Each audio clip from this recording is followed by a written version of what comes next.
guys, so today we are talking about an important part of your garden. Lime. Give me a chance. Huh? We're talking about lime today, guys. Y'all see all this white stuff?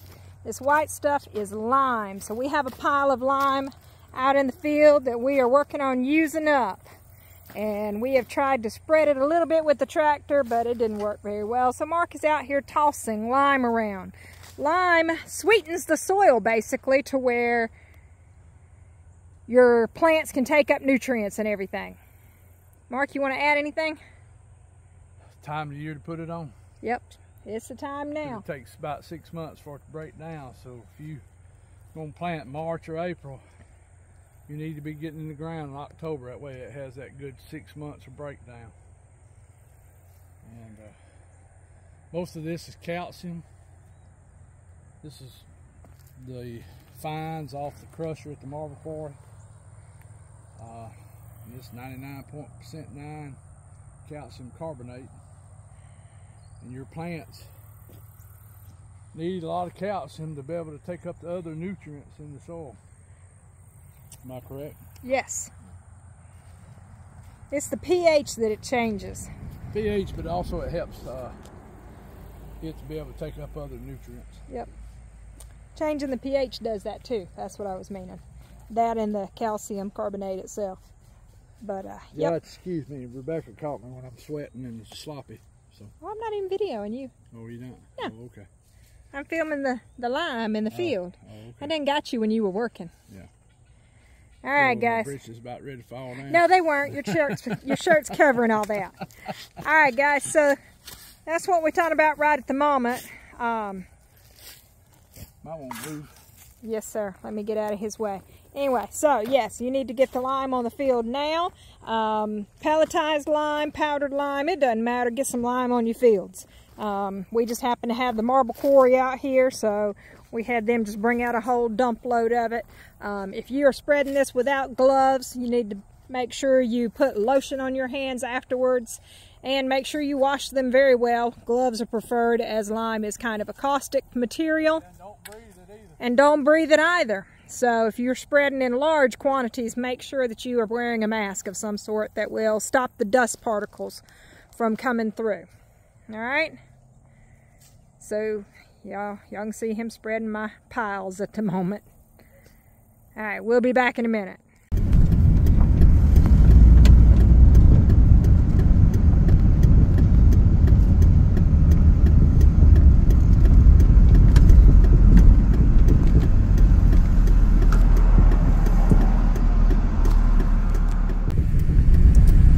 So what's one of the things we're going to be doing this coming week, I guess?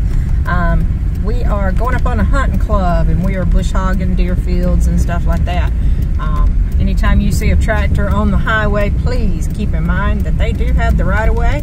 That there are lots of reasons a tractor would be on the road trying to get from one field to another. Not all fields for a farmer are at their home. No, we are not going to go do anything for food, but we are going to go do a food plot for deer, which is a type of food for us. So keep in mind, farmers have the right of way. And be careful.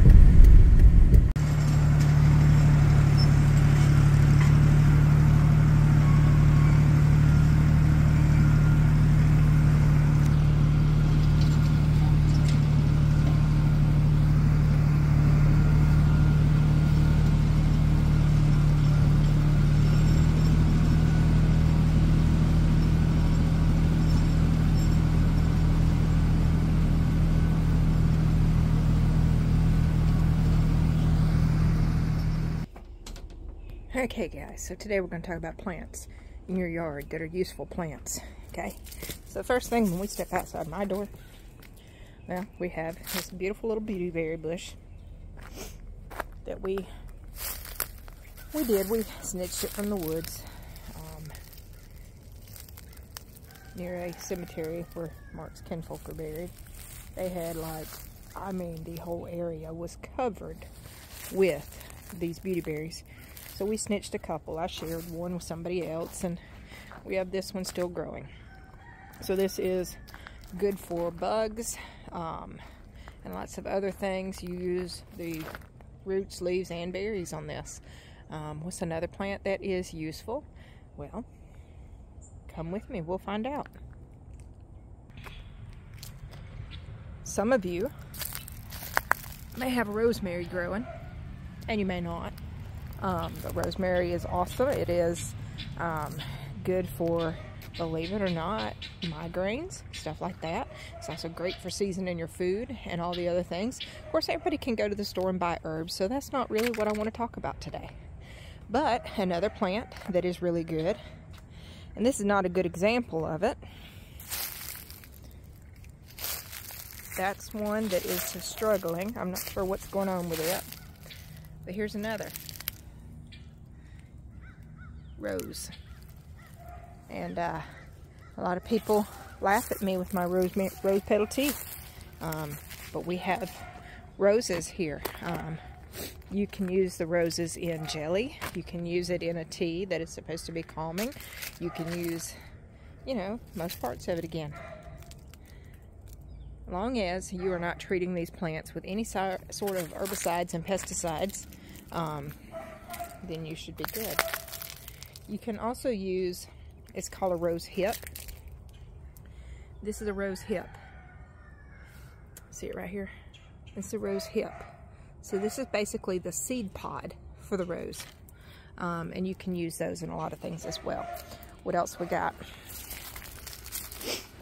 Most everybody, believe it or not, has daylily.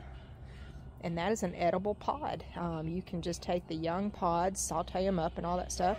Same for hosta. You can do the same thing with hosta plants. And the, the gray plant right there, that is actually a lavender that I am trying to grow specifically for our area. So far it has done good. Now, what is this mess of stuff here? This is comfrey. Comfrey is good for a lot of ailments. Y'all, I'm not going to go into all of the different things that these things do, because y'all can Google just as well as I can. But comfrey is another amazing plant. Good for helping healing things on your skin and all. This is Artemisia. This one is specifically Powys Castle, and it's supposed to be a tall variety, but it is another name being wormwood. So y'all can guess what wormwood is good for. Again, don't take my advice. Use some Google. Make sure you check them references like I have talked about in the past. And then, you know, go from there. This is a type of turmeric, as is that one over there. I have two different types. Now, what is this blue bloom? That is not the turmeric. This is chicory. So we bought this plant a couple years ago, and it has died back. Well, that one still got some life on it. But how many people have heard of chicory coffee? Exactly. Chicory coffee. You use the roots in a coffee-like drink. So let me go take you to some more. Hold on. I got another thing of comfrey right there. I'm going to pause this. All right, I have stepped through the gate. This plant here that has volunteered in my flower bed, this is elderberry. I know a lot of you have already known what elderberry is. So this is elderberry. We had that growing just in our front porch garden, or front yard garden. This is where some of my chicory has reseeded. As you can see, I've got some blooms fixing to open there. And I'm going to keep that patch growing because I want to use that. What else do we have that you can use for herbs in your yard? Well, guys, let's go find out. These are blueberries. And I'm just looking around on the ground right now. And our grass has been mowed pretty well. Gypsy, move. So this here actually will grow a lot taller than it is. But that is narrow leaf plantain, which is good for, again, bee bites and stuff like that. Another plant, just looking on the ground here. This is a wild violet. So it is good in teas. It is good in jellies. You can take the blooms and just put them in your salads and stuff like that.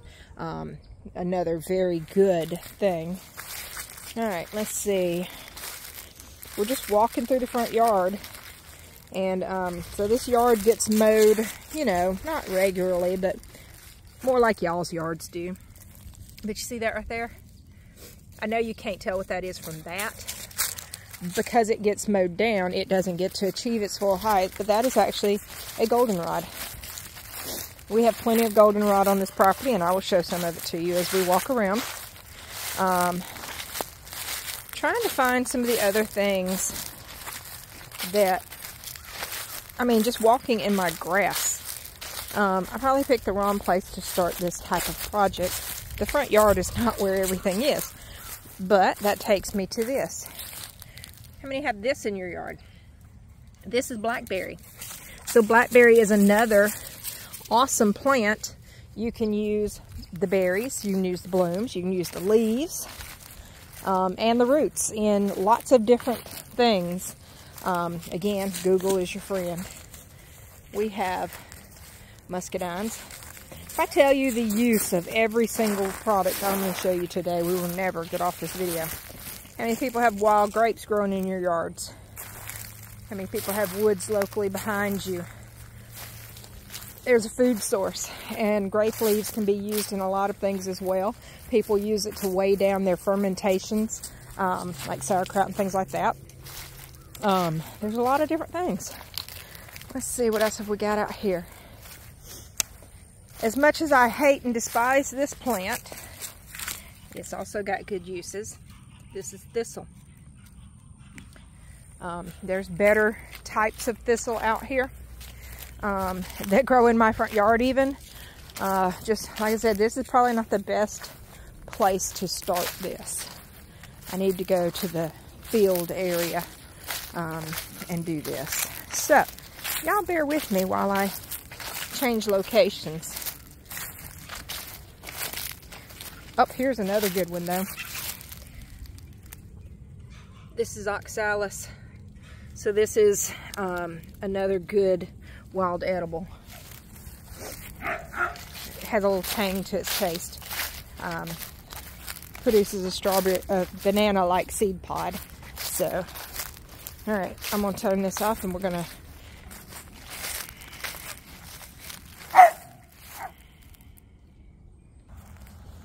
all right, so we're out here in the backyard over by the shop. We have narrow leaf plantain here and the regular leaf plantain. Now, the thing to notice here is these veins go all the way from the base to the top. And they have this cool little seed pod. They usually get leaves as big as your hand if you don't cut them. Like we can see right here. Here's one that it's in rough shape for a lot of reasons. This is a spot that we drive over a lot right there. But at least it's not like the others and getting mowed down. So, plantain, that is another good plant that's probably in your backyard. I'm looking for another specific one back here that I know. It is lyre leaf sage. And here we go. That is lyre leaf sage. It is also known as cancer of the earth. And it is said to have cancer healing properties. Have I tested that? No, I have not. I have not done a lot of research on it. I did gather some up and save some of it.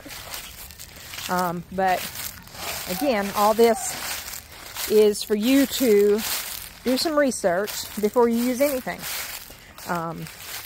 Just make sure you know how to identify what you're using, and make sure that you know that what you're using is what it actually is.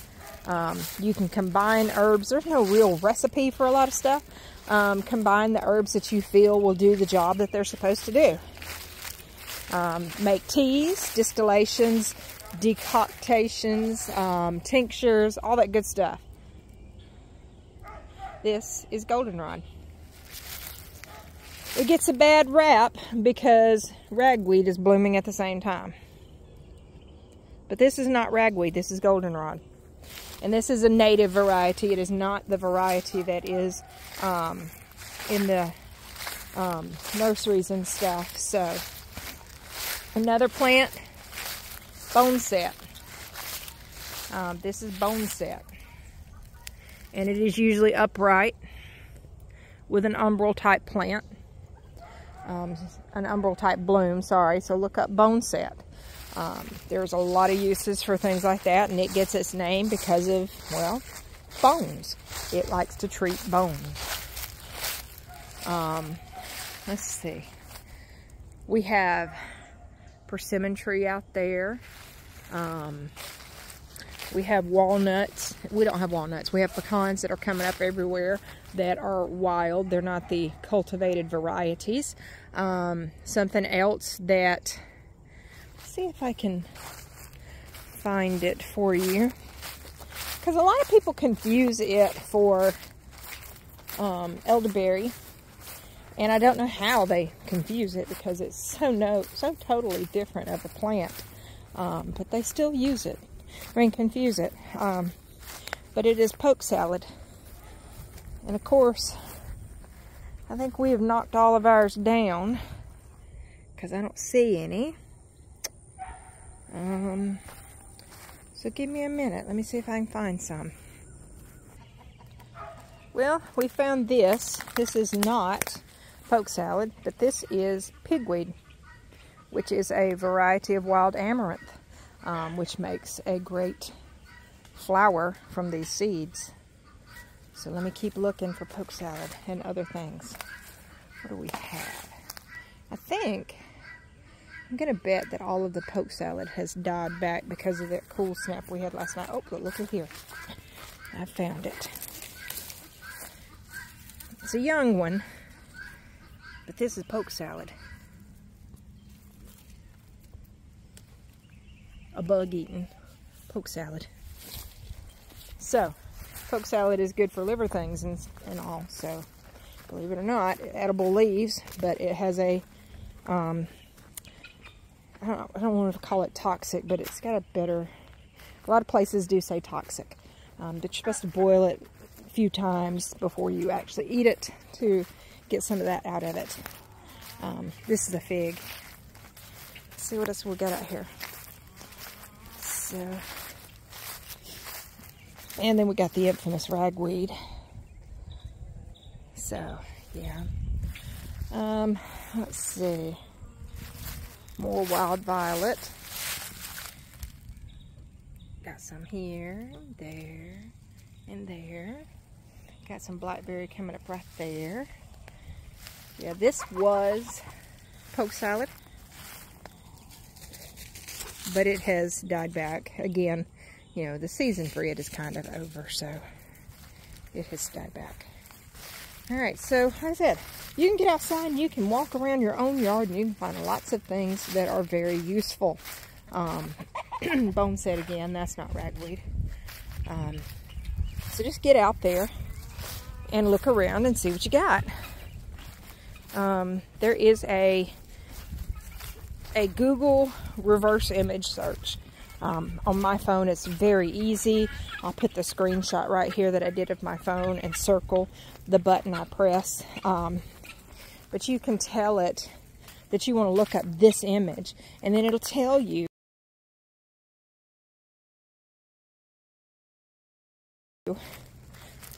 what that image is. What it does is it pulls lots of that image from the web, which means you really need to be reading the sources of that image to find out if it's actually a good, accurate image or not. So make sure you pay attention to where that image is coming from, who is talking about it, etc., etc. If you're looking for a good ID, then the universities, sorry, I pulled a weed and it unlocked the gate. Any of the university websites is usually going to be a good website because they're usually what backs the extension services. So they're very good about IDing plants. So as far as herbal remedy sources, just pay attention to them, because there's some misleading information out there. There's the pharmaceuticals versus herbalists that goes on as well. Keep that in mind. If it tells you the product is poisonous, do listen, but also pay attention to other sources as well. When in doubt, don't do it. That's all I got to say. So yeah, this right here, I didn't even talk about it, but it's another herbal right there. Cedars and pine needles, juniper berries, lots of different things. This little plant here is actually lemon balm. So it's a very good plant for herbal remedies as well. I don't know that that one actually grows in the wild, but shoot, it's in the mint family and it will take over. So it might as well grow in the wild. So do keep that in mind. I would take, and the way I've learned what I've got in my yard is I've took that Google image search and I've picked a picture. I've picked a plant and I have ID'd that plant and looked up all the uses of that plant. Just pick one and then go from there. And when you've learned the one, then pick another. If you want to just ID stuff first and then learn about it, that works too. But do definitely start researching what you have available to you in your own yard. Because like I said, even your roses, as long as you're not spraying them and stuff, your own roses, the knockouts, all of them, are still a source of rose petals and rose leaves, as long as you're not, you know, spraying them. So, do your research, find out what you got in your yard, find out what you need to treat on yourself. Do not try to take off your blood pressure medicine by treating it with herbals to start with. Maybe add a little bit to your blood pressure medicine, and then talk to your doctor as well, because he may be okay with you doing it. You might have a type of blood pressure that does not need to come off of its medication. Yes, there are herbalists, there are regular doctors out there that are good with herbal remedies. So don't just drop your medications, but find you a doctor that will work with you on that. Okay? All right, guys. With that, we are going to get back to doing all the different things that we got to do, and we will see y'all later.